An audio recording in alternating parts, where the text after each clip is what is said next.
Annual exam 2021 में objective type जो question है वो 35 मार्क्स के एचबीएससी के अंदर आएंगे, जिनके अंदर MCQ, multiple choice, filling the blanks. Good morning dear student, physics class 12th। आज हम कुछ ऑब्जेक्टिव टाइप क्वेश्चन आंसर करेंगे। इस बार एनुअल एग्जाम 2021 में ऑब्जेक्टिव टाइप जो क्वेश्चन है वो 35 मार्क्स के एचबीएससी के अंदर आएंगे, जिनके अंदर MCQ, multiple choice, filling the blanks और वन वर्ड क्वेश्चन आंसर आएंगे। वो टोटल क्वेश्चन आंसर होंगे आपके 35 मार्क्स, जो पास कराने के साथ साथ एग्जाम में अच्छे मार्क्स लाने में भी हेल्पफुल रहेंगे। आज हमारी यूनिट जो है जिसके बारे में हम डिस्कस करेंगे, इलेक्ट्रोस्टैटिक यूनिट फर्स्ट। ठीक है, इसके अंदर एमसीक्यू या वन वर्ड या ब्लैंक्स टाइप क्वेश्चन किस तरह बनेंगे वो सब हम देखते हैं। फर्स्ट क्वेश्चन लेते हैं हम। There are about electron in a charge of -1 coulomb. ठीक है, तो इसके अंदर क्या पूछा गया है, इलेक्ट्रॉनों की संख्या पूछी गई है जब आपको चार्ज कितना दिया गया है, -1 कूलम दिया गया है। तो जर्नल लगभग सिलेबस सभी स्टूडेंट कर चुके होंगे। मेन इनमें क्वेश्चन किस तरह के बनते हैं और किस तरह एग्जाम के अंदर आते हैं, और डायरेक्ट आंसर भी याद रख सकते हो। अगर आंसर याद नहीं होता तो आप कुछ ट्रिक टाइप बना सकते हो इन क्वेश्चनों के लिए, मैं आपको बताऊंगा कैसे क्या होंगे। फर्स्ट तो ये क्वेश्चन हमारा किससे रिलेटेड है, क्वांटाइजेशन ऑफ चार्ज से रिलेटेड है। तो quantization total charge is equal to plus minus N E.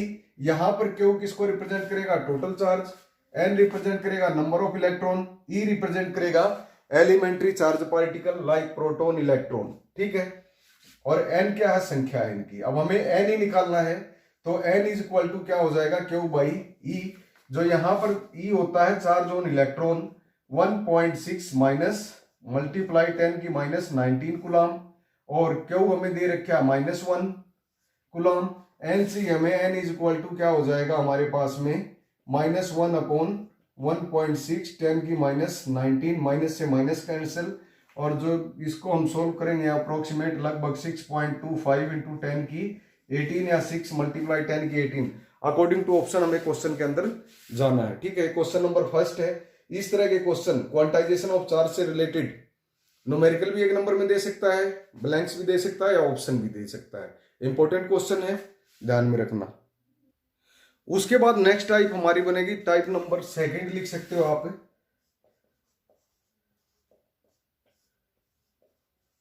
Type second के अंदर जो हमारा क्वेश्चन बनेगा यहां से कूलम्स लॉ से रिलेटेड होगा। किससे रिलेटेड होगा, कूलम्स लॉ से रिलेटेड।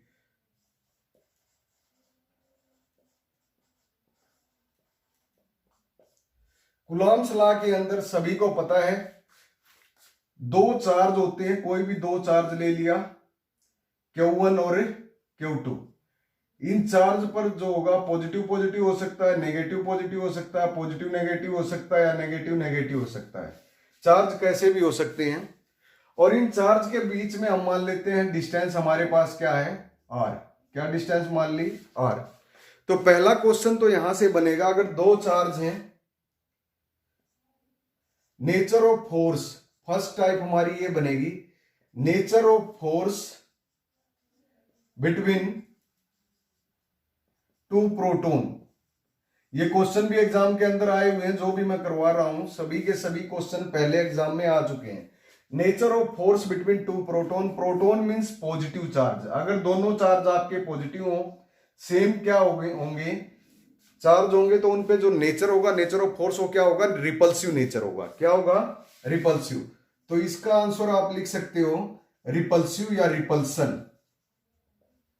नेचर कैसा रहेगा, रिपल्सन या रिपल्सिव नेचर रहेगा। अगर एक प्रोटॉन है एक इलेक्ट्रॉन है तब अट्रैक्शन, दोनों इलेक्ट्रॉन है तब रिपल्सन। ठीक है, पता है इसके बारे में आप सभी को, बट कंफ्यूज हो जाते हैं टू प्रोटॉन के बीच में नेचर ऑफ फोर्स। क्या फोर्स, फोर्स जो उनको अट्रैक्ट करेगा या रिपेल करेगा। ये क्वेश्चन है जर्नल सा, एग्जाम के अंदर आ चुका है ये भी हमारा। उसके बाद अब थर्ड टाइप की बात करते हैं कूलम्स लॉ के अंदर, या थर्ड क्वेश्चन की बात कर लेते हैं। सेकंड टाइप कूलम्स लॉ ही है। थर्ड क्वेश्चन इसके अंदर बनेगा हमारा, कूलम्स लॉ आपको पता है सभी को, बार बार पूरा सिलेबस नहीं करा रहा हूं मैं, नहीं तो फिर तो काफी लेंथी हो जाएगा और टाइम भी लग जाएगा। फोर्स डायरेक्टली प्रोपोर्शन क्या होता है, प्रोडक्ट ऑफ चार्ज, और इनवर्सली प्रोपोर्शन क्या होता है, square of distance between them, इन दोनों चार्जों के बीच में जो डिस्टेंस है उसका स्क्वायर होता है आपका फोर्स, और एफ क्या है, इलेक्ट्रोस्टैटिक फोर्स। यहां से क्वेश्चन आपका नेक्स्ट टाइप जो बनेगी, नेक्स्ट टाइप के अंदर ये लिखा रहेगा, if distance between two charge particle is 1/3, then force between them.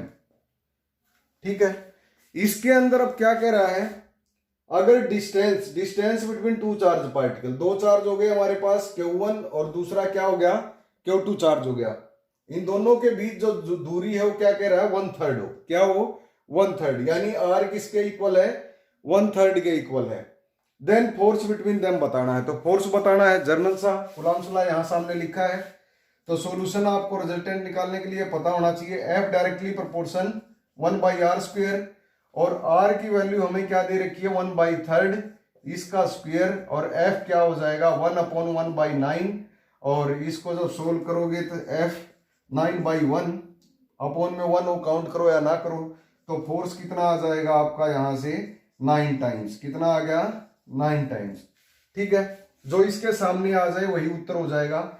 वैसे तो आपको जर्नल पता है, जो डिस्टेंस होता है इसका इनवर्स करते हैं, क्या करते हैं, इनवर्स कर देते हैं, क्योंकि इनवर्सली प्रोपोर्शन है। अगर यहां पर हमारे पास R की वैल्यू क्या आ गई 1/9, तो ये क्या हो जाएगा 9, बट इसमें भी कई बार कंफ्यूज हो जाते हैं बच्चे, तो आपको कुछ नहीं करना, जो इसका सीधा मल्टीप्लाई या सब्ट्रैक्ट गुणा जो भी करोगे, डिवाइड जो सामने रहेगा, सोल्व करने के बाद कंप्लीट वही उत्तर में छोड़ के आ जाना आप। ठीक है, नहीं तो गलत करेंगे, कई बच्चे कंफ्यूज हो जाते हैं। ठीक है, जो ठीक ठाक पढ़ रहे हैं उनकी बात नहीं है, वो तो कर लेंगे, बट जर्नल जो छोटे मोटे कंफ्यूजिंग वर्ड रहते हैं, जो बच्चे ध्यान से नहीं पढ़ते उनके लिए है, जो डायरेक्ट सामने आ जाए उसी को छोड़ देना, वही उत्तर हो जाएगा कंप्लीट सोल्व करके।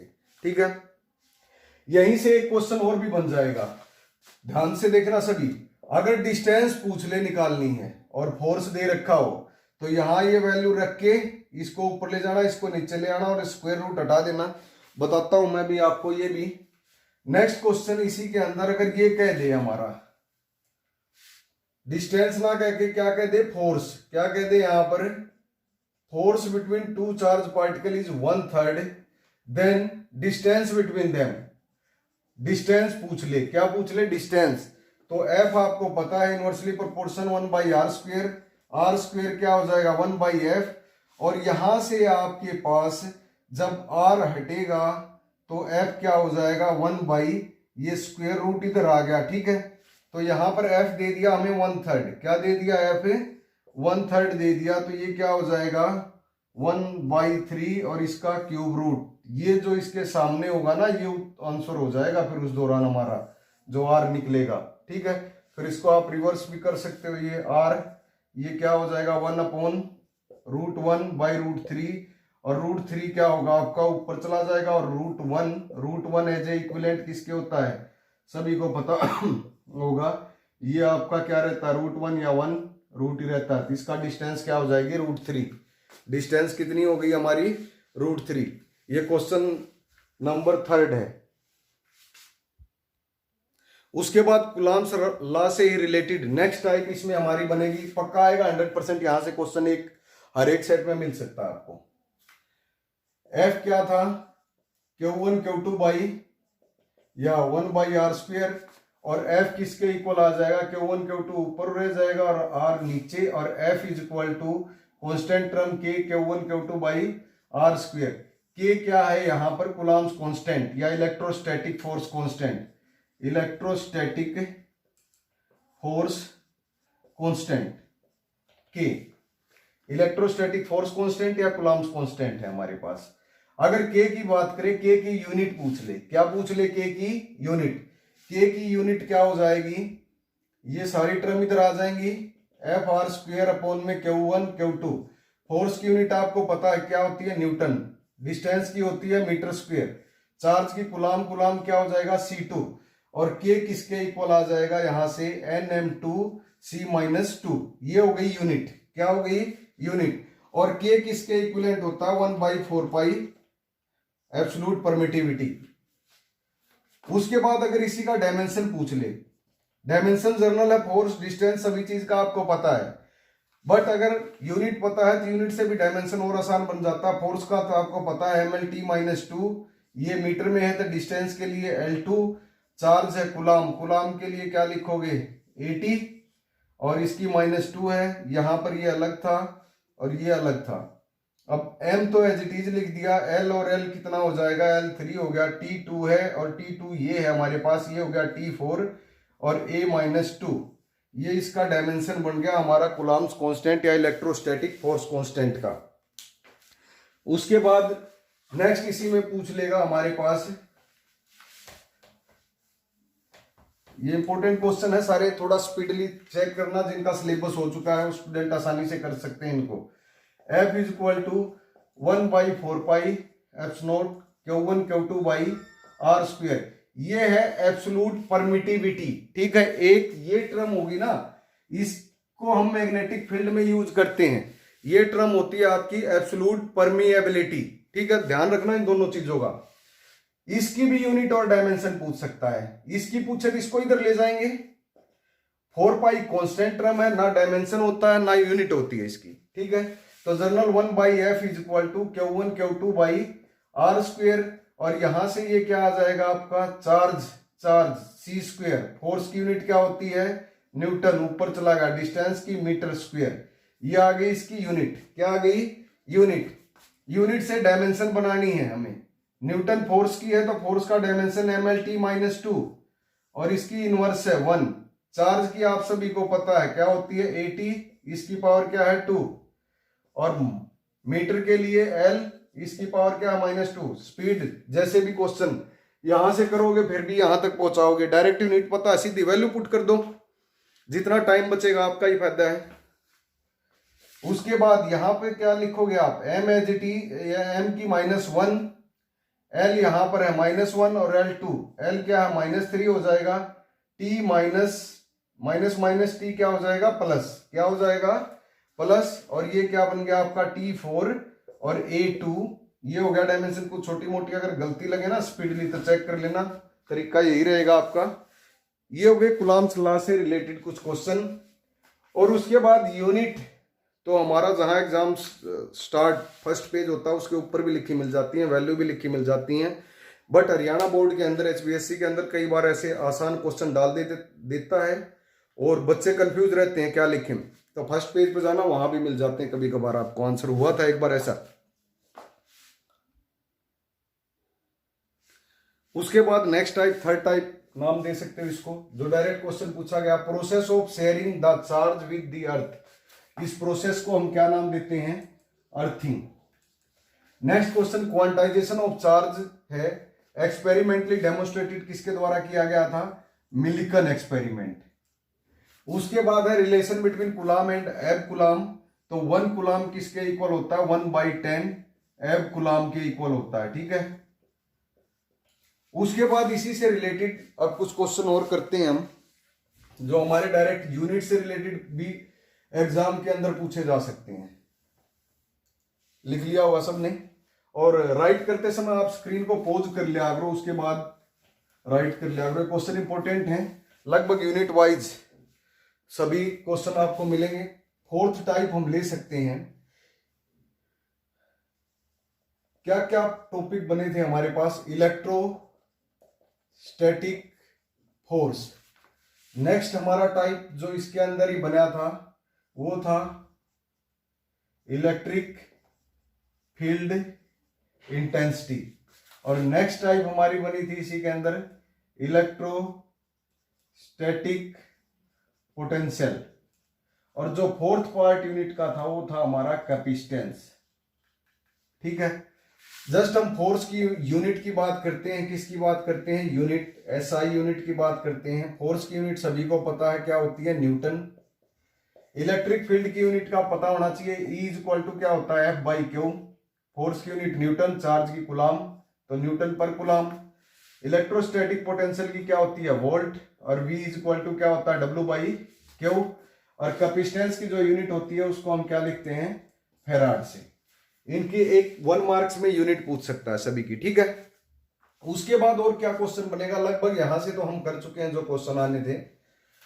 इलेक्ट्रिक फील्ड के अंदर आपका क्या बन सकता है, डाइपोल। क्या पूछ सकता है, डाइपोल पूछेगा। डाइपोल क्या होते हैं, दो चार्ज होते हैं -q to +q। Direction dipole की क्या होती है, -q चार्ज से लेकर +q।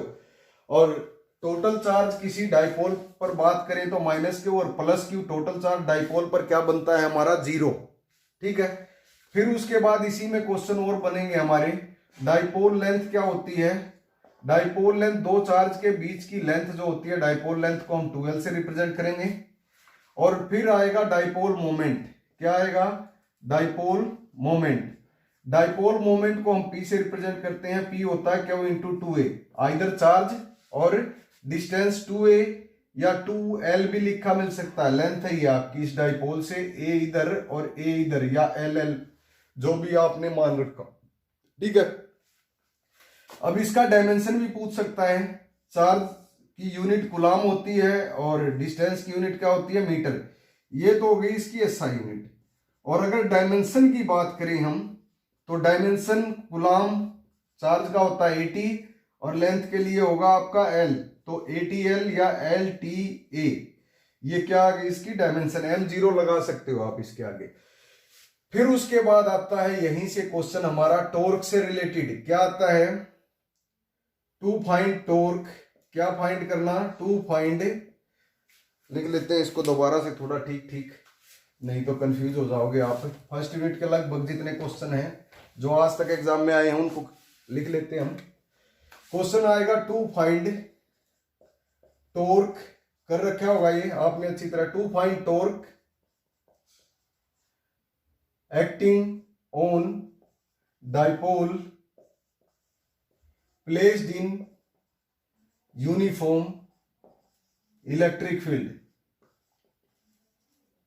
तो टॉर्क का रिजल्टेंट क्या आता है, PE। क्या आएगा टॉर्क का रिजल्टेंट, PE sin थीटा। पूछेगा टॉर्क मैक्सिमम। टॉर्क मैक्सिमम होगा 90 डिग्री पर, या किस पर, परपेंडिकुलर लिखा होगा इस क्वेश्चन के अंदर। तो टॉर्क की वैल्यू आ जाएगी PE sin थीटा 90 पुट कर दोगे। फिर इसके अंदर नेक्स्ट जो ये फर्स्ट टाइप बना, सेकंड टाइप बनेगा टॉर्क मिनिमम की कंडीशन। किसकी कंडीशन, मिनिमम की, या टॉर्क 0। ये कब होगा आपका, पैरेलल की कंडीशन होगी, या एंगल जो है इनके बीच में कितना हो, 0 डिग्री। तो उस दौरान टॉर्क 0 रखेंगे तो क्या आ जाएगा, टॉर्क 0, मिनिमम की कंडीशन। फिर पूछेगा अनस्टेबल कब हो, थर्ड टाइप आएगी, अनस्टेबल की कंडीशन कब होगी। अनस्टेबल की कंडीशन इस टॉर्क से रिलेटेड क्वेश्चन है। अनस्टेबल की कंडीशन कब, टॉर्क क्या था आपके पास, PE sin थीटा, मिनिमम की कंडीशन। मिनिमम की कंडीशन के अंदर थीटा क्या होना चाहिए, 0 डिग्री या पैरेलल लिखा होगा, तब जो टॉर्क होगा आपका किसके इक्वल आएगा, 0 के इक्वल आ जाएगा मिनिमम की कंडीशन में। एक फिर आपको बताया था इसी के अंदर थर्ड टाइप जो हमारी थी, स्टेबल की कंडीशन। जो टॉर्क है वो स्टेबल फॉर्म जो होगा वो कब करेगा आपका, 0 डिग्री पर। नेक्स्ट आपको बताई थी अनस्टेबल की कंडीशन। किसकी कंडीशन बताई थी, अनस्टेबल की कंडीशन होगी 180 डिग्री पर, ठीक है। टॉर्क के अंदर ही ये क्वेश्चन थे हमारे कुछ टॉर्क से रिलेटेड। फिर उसके बाद इसी में क्वेश्चन आएगा हमारा पोटेंशियल के अंदर relation between V and E। E electric field intensity, V क्या हमारा पोटेंशियल। तो इसके अंदर रिलेशन क्या होती है, V is equal to W/Q, W is equal to FL और अपॉन में Q है ही, F/Q किसके इक्वल, V is equal to EL और E इज इक्वल टू क्या हो जाता है हमारे पास, V/L। बट किसी बुक में ये भी दिया हो सकता है, E is equal to V/L या E इज इक्वल टू, इसके आगे D और इसके आगे भी माइनस लगा, dV/dl स्मॉल। और उसके बाद या ये भी दे सकता है dV/dx भी दे सकता है, या E is equal to -dV/dr भी दे सकता है। जो लेंथ है इसको L, X, R किसी की फॉर्म में भी लिख सकता है, ठीक है।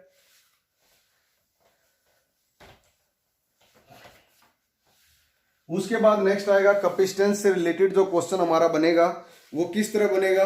यहां पर हमारा कैपेसिटेंस से रिलेटेड जो क्वेश्चन बनेगा, 2 एक्सप्रेशन देनी है किसकी, एनर्जी स्टोर्ड, क्या बतानी है, energy stored in capacitor, energy निकालनी है कैपेसिटर में। तो एनर्जी जो ई होगा वो किसके इक्वल 1/2 CV², एक रिलेशन ये याद रख लेना, या निकालने का तरीका सबको पता ही होगा, ठीक है। यहां पर पूरा एक्सप्रेशन नहीं दे रहा मैं। उसके बाद यही टर्म क्या पूछ सकता हो, क्यू वी की टर्म में लिखो, सी और वी की टर्म में तो लिख लिया, सी क्यू की टर्म में लिखो, ये टर्म पूछ सकता है अलग अलग, चार्ज और पोटेंशियल की टर्म में, कैपेसिटर चार्ज की टर्म में। तो जनरल सी कैपेसिटेंस का formula C equal to Q by V. अब C की जगह मैं क्यू बाई वी पुट कर देता हूं इसकी जगह, तो क्या हो जाएगा 1/2 क्यू बाई वी, और V² है इससे ये कट गया, 1/2 क्यू वी बन गया, चार्ज और पोटेंशियल के रिस्पेक्ट में रिजल्टेंट आ गया। अब नेक्स्ट टाइप इसी में और भी पूछ सकता है, 1/2 CV² है, ये V हटाना हो तो V इधर ले गए, V की वैल्यू रख देंगे क्यू बाई सी, तो इस V की जगह हम क्या लिख देंगे, C, क्यू बाई सी रखेंगे क्यू का स्क्वायर बटे C का स्क्वायर, इससे ये कैंसिल हो गया, 1/2 क्यू² बाई सी, चार्ज और कैपेसिटेंस की टर्म में, पोटेंशियल और कैपेसिटेंस, चार्ज और पोटेंशियल, एनर्जी पूछ सकता है, ठीक है। ये फर्स्ट यूनिट के कुछ क्वेश्चन थे, इंपॉर्टेंट क्वेश्चन, मैक्सिमम जहां तक उम्मीद है इनसे बाहर क्वेश्चन नहीं बनने की उम्मीद है फर्स्ट यूनिट के अंदर, और लगभग 2 या 3 मार्क्स के क्वेश्चन आएंगे, बाकी कुछ बच जाएगा वो मैं आपको नेक्स्ट वीडियो में बता दूंगा। Thank you. अगर वीडियो की स्पीड आपको ज्यादा लगी हो तो यूट्यूब के अंदर ऑप्शन होता है उसको घटा लेना, अगर तेज ना लग रही हो, तेज करनी हो, तो वहां से आप उसको इंक्रीज कर सकते हो। Thank you.